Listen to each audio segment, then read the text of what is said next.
for example, we set up a community review panel. So a variety of members of the local community who've put their names forward to be a part of this panel, who review development proposals coming through. It might be a proposal for a new building, a new development. It might be a policy or and so forth, or a set of guidance. But just trying to reach out to people who wouldn't always engage with the process and trying to get their input as well. How is this best done? Which enables the councillors, so the people who are elected to represent the people of the area, able to shape their area, and actually, the local plan process is the key to that. So the more we can move into the local plan process, the more we allow councillors to shape that, the better really. If the councillors are all getting policies in place which say that this site should have these types of uses and should try and achieve this capacity, should be this height, and that's all agreed. The councillors approve that, it's been through really good public engagement, then actually you set the framework for the area. Yeah. I actually think what the government's doing at the moment is really very sensible in relation to this. I think it's a good balance, but I think it does rely on council getting their local plans in place, because otherwise they're not shaping their area. Hello, I'm Toby Fox from 1.5 Million New Homes, the local government challenge, sponsored by Redloft and Mount Anvil. And each month we're visiting a different council to find out what works and what needs to change to get more homes built. And the objective is to get to that 1.5 million homes target. This month we've come to the London Borough of Brent. Hello, tell us who you are and where we are. Okay, so I'm David Glover. I am the Head of Planning and Development at Brent Council. So we're in Wembley. It's the largest of our growth areas where we expect the majority of the development to happen. I mean, we've got some pretty big ones elsewhere as well, but this is one which has sort of been going for the longest and has the most happening in it. It's really changed over time, so we're expecting in total just under 14,000 new homes here throughout the sort of, if you say like the last sort of 20 years or so, and looking forward into the future. So quite a number of homes, but a lot of jobs as well. And if you've been around here and had a wander around, you would have seen there's all sorts of shops and bars and cafes and restaurants and stuff. So it's a real community and with local facilities as well. And it's all new, right? Before this scheme, there was very little at scale here. It was a sort of hodgepodge of like light industrial and retail and disused spaces. So how does the community around here react to something like this happening to them? Yeah. Well, it's really interesting because the whole area that's been sort of it has evolved around here. The core of it, actually, because there was very little there, as you say, there wasn't so much of a local community. So they were all sort of outside of that area. So, naturally there was a lot of engagement on the way through. We've been through sort of various sort of iterations of looking at our own policies and master planning the area, speaking to everyone, local residents groups, other stakeholders, developers and so forth, about sort of what the ideas are and intentions are, and how that sort of evolves over time and so forth as well. But the really interesting thing is, because it was such a sort of an area where not much happened apart from event days, the level of sort of public interest in this, particularly from an earlier stage, was actually a lot lower than you get in a lot of other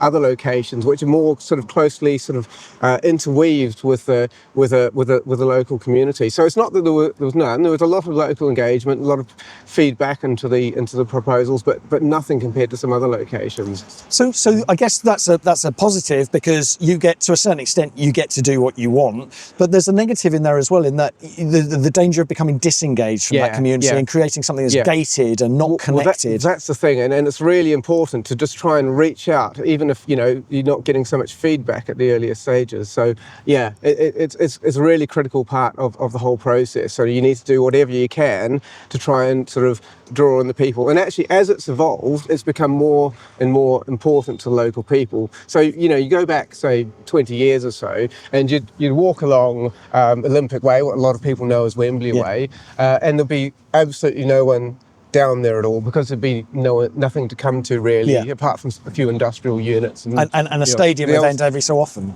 Absolutely. Whereas now you get a lot more people coming in, going to the outlet centre, going to the cinema, going to the theatre, and all that sort of thing. So actually, the residents are coming in a lot more. So actually, the level of engagement has actually picked up over time, and that's a really positive thing. But we also want to get the feedback from our local community. So what comes into here, well, ideally not just suit the aspirations of the newer communities, but also works really well for the existing communities as well. And how do you resource that, David? How do you make sure that you are talking enough and talking to the right people? Yeah, I mean, it can be tricky at times if people don't want to engage, but that's been evolving over time as well, I think. We've always done engagement for our policies and planning applications. And the evolution of Wembley wasn't just driven within planning. We had our own council's visions and so forth. And, it was really core to actually how the council as a whole saw Brent evolving over time, and how we actually provide the homes that we've needed. So it's not just the 1.5 million homes we're talking about now, but actually we've been talking about needing homes for a mighty long time and looking at how we can deliver those. And so it's been a really important part of that conversation. So this is about the sort of leadership that you need in order to steer absolutely. So there is engagement with local residents, but ward councillors and the politicians of the council are really important with that, because they are speaking to the residents on a day-to-day basis as well. More recently, we've been setting up things like, for example, we set up a community review panel. Okay. So a variety of members of the local community who've put their names forward to be a part of this panel, who review development proposals coming through. It might be a proposal for a new building, new development. It might be a policy and so forth, or a set of guidance. But just trying to reach out to people who wouldn't always engage with the process and trying to get their input as well. So, David, when we were talking just now, you were saying that idea of YIMBYs and NIMBYs is a bit too simplistic a way of looking at it. It absolutely is. And then I'm sure you get some people who are absolutely for everything and some people who are absolutely against everything. But they're a very, very small proportion of the people who are out there, because I think there are a lot of people who have, legitimate concerns about actually how will the development affect them. And it won't be that they're against every development, but they're thinking actually, I do this at this time, this could affect me in this way or that way. And you get other people who think, we really need a load more homes, a load more jobs and so forth. But it's got to be done in the right way. You've got to have developments that contribute to a place and don't just get parachuted on and dumped on the local residents and so forth. So it's, instead of being the polar binary choice, it's really a spectrum of people's thoughts about actually what is good and what the impacts could be about all of the development and all of the change that happens.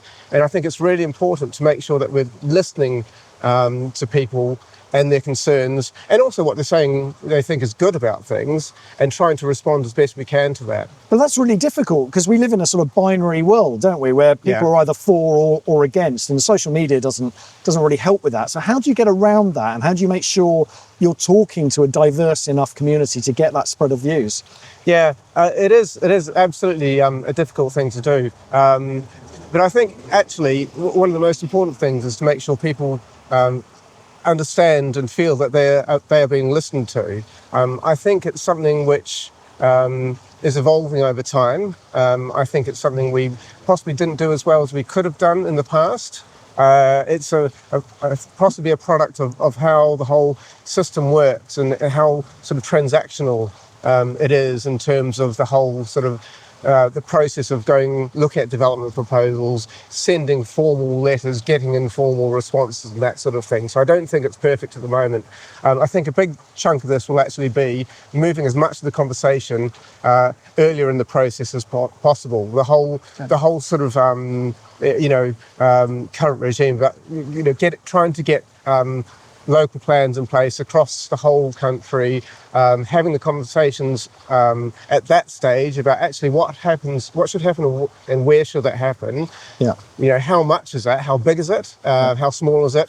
What sorts of things does the local community need? Because I think that's a much better place to actually have those conversations, listen to those concerns, and set in place a framework for a whole area, whether that's somewhere like Wembley, somewhere like Brent, somewhere like London, or anywhere else in the country. But that's something that this government is set on, is having local plans nationally across the country representing everyone. Do you feel the local plan is an effective way of getting local people's involvement in shaping the future of their place? Because so the challenge would be it's quite difficult, it's quite opaque, it's quite jargon led, it's quite intense. It takes up a lot of people's time, which they might not have. Does someone really want to get back from work from 7 o'clock in the evening and wade through a whole load of documents trying to understand the future of their place? Is this realistic? I think it can be. Mm-hmm.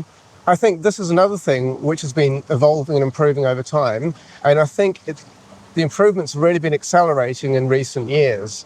What kind of thing? Well, so traditionally, you'd have things like a load of consultation events. There'd be combinations of sort of letter drops and so forth, and getting responses. And you'd also have local meetings, in various different locations, and that's great. It draws people in from different communities and so forth, providing they're willing to engage. Councils have also done things like, going out to places where they know people will be and just speaking to people. And that's really effective as well. But the danger with any approach like that is you're missing certain people who might not go to those places or who might not want to engage, which is the point you're making it there. There are a lot of things that councils are doing at the moment to try and use different technology to help people to engage easily in the process. And there are things like, I'm aware that Cornwall Council, for example, has done some really interesting things with AI and trying to help people to envisage the change that will actually that may happen in their area. Other councils building digital models as well to try and sort of explain the things that happen. A friend who's working on a project where they were looking at a new cycle lane, and they had an AI experience where you could ride a rickshaw through it and that sort of thing, and they had engagement from a lot of young people and old people. So it's these sorts of things we need to look at and think, actually, are we engaging with the right people, and who are we missing, and how do we engage with them and capture their interest? Because if we can do that, then we can get input at the right time. So our last local plan we went through the process during COVID, so it was a difficult time to engage. We still put our sort of all the information out there through a number of different channels. I think we engaged well at the time, given the circumstances, and we actually won the RTPI award for our local plan at the time as well. But actually, we're looking to start working on our new local plan from next year. And I really want to capture some of the things that are happening more recently in this, so we can, each time we do things, we make them better and better each time. We reach more and more people. And, I mentioned previously as well, our community review panel, using forums like that and groups like that, as many groups as possible, to feed into the process and actually make this plan as good as it can be, because it's not just a plan for Brent Council planning. It's not just a plan for Brent Council as a whole. It is a plan for Brent. It's how how Brent is envisaged to change over the next 15 to 20 years to meet the needs of our people. It's not for us, it's for everyone, really, and that's really important. Like, how much power should politicians, local politicians, have to say yay or nay to a scheme, and how much should be in the gift of the professional planners such as yourself? Yeah, I mean, having politicians involved in the process is a really important part of planning. I think there always can be the perception that actually if it's just at officer level, everything's at officer level, that, you know, officers might go off and do their own thing. We wouldn't, but that's the perception. You would can say always that, be wouldn't there. you? Yeah. I would say that, that's true.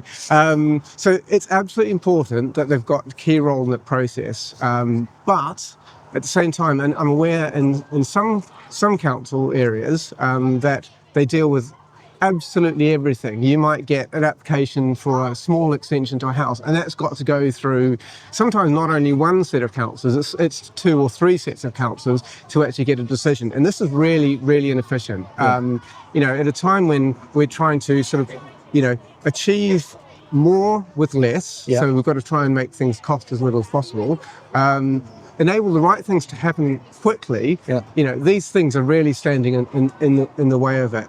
So the question is actually, what is the best way for politicians to actually shape everything that happens in their area? You know, at the moment, that happens not only at local plan stage, but at you know, Planning committee stage as well, and that sort of thing. In Brent, we have a strategic committee, so they only deal with the biggest things. So that's actually very efficient, and it's not a million miles away from what the government's looking at. It's very, very similar to what Where the do you draw the government's looking line between strategic and not strategic? Well, it's for us. There's a threshold in terms of the size of the scheme. Yeah. It's 20 homes or more, Okay. 1,000 square metres or more of floor space. That's still quite non-resi. small. It's still quite small, yeah, and the government's suggesting larger. And also there's a threshold for the amount of objection to it. So we do have some smaller ones going to committee, but not that many. But I'm aware in other places, yeah, as I mentioned, absolutely everything goes through. Yeah. So the question is, how is this best done, which enables the councillors, so the people who are elected to represent the people of the area, able to shape their area. And actually, you know, the local plan process is the key to that. So the more we can move into the local plan process, the more we allow councillors to shape that, you know, the better, really. You know, if the councils are all getting policies in place which say that, you know, this site should have these types of uses and should, you know, try and achieve this capacity, should be this height, and that's all agreed. The councillors, you know, approve that. It's been through really good public engagement. Then actually you set the framework for the area. Yeah. And then actually, if you do have things coming through which are in line with that, which is what the government's talking about, you know, you might have a building which fits perfectly within what was expected in the area, then, you know, and you're just talking about actually what is the design of that building, then, you know, what, you know, all the principles of that may have been established. And so, you know, that's the sort of thing that can quite easily be dealt with at officer level. Now, there will always be things, even with this type of system, where there may be a policy in place, but there may be a good reason why something else should happen and so forth. And you know, those sorts of decisions, you know, absolutely should stay with council. But so you need the ability to decide whether something should be treated differently or not. Yeah. So it's not a totally automatic process. No, absolutely not. And councillors should still be involved in the big decisions. Yeah. They absolutely should be. It's just taking out all those smaller ones, really, which basically add a lot of cost. What sort of proportion of your work are on the smaller ones compared to the strategic ones? So yeah, we deal with normally between about 4,500 and 5,500 applications per year.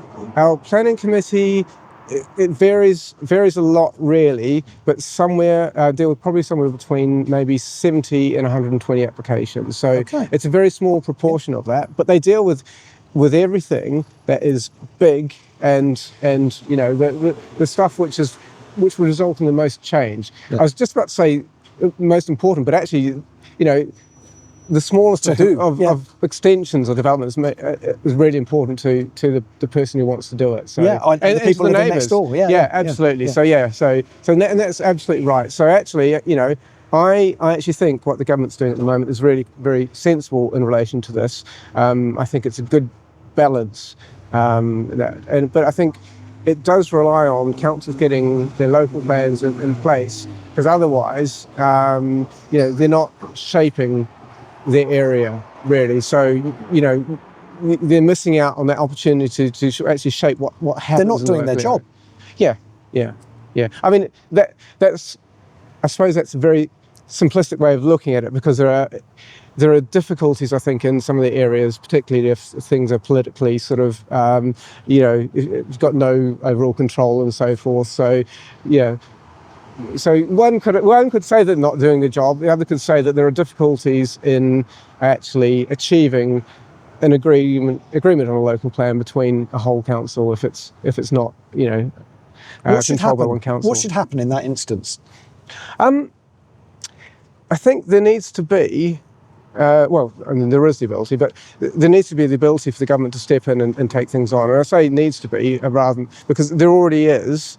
I think the government's reluctant to do it because, naturally you want decisions to be taken locally. So I think more work needs to be done on actually what does it look like if you can get someone in to help drive that process through, but still maintain the right level of local control and engagement and so forth. I don't think we're quite there yet with it. And we, thankfully, in Brent, we haven't had to do that. Our local plan's up to date. It's 3 years old. We're going to be starting a review very shortly on it. So we're going to make sure we maintain an up-to-date local plan. But I'm aware that, this is an issue in a lot of areas, and a lot of work's been done over a number of years to try and look at reviewing the plans in those areas. But they've really struggled with trying to get sort of agreement across the board on what their plans should look like. David Glover, thank you very much indeed for your contribution to getting 1.5 million new homes built. Thank you very much. And that's it for another episode of 1.5 million new homes, the local government challenge, sponsored by Redloft and Mount Anvil. We are going to be back in just a few days with more from Brent. But until then, if you could hit like and subscribe, we'd be really grateful. And we'll look forward to seeing you next time. Thanks for watching.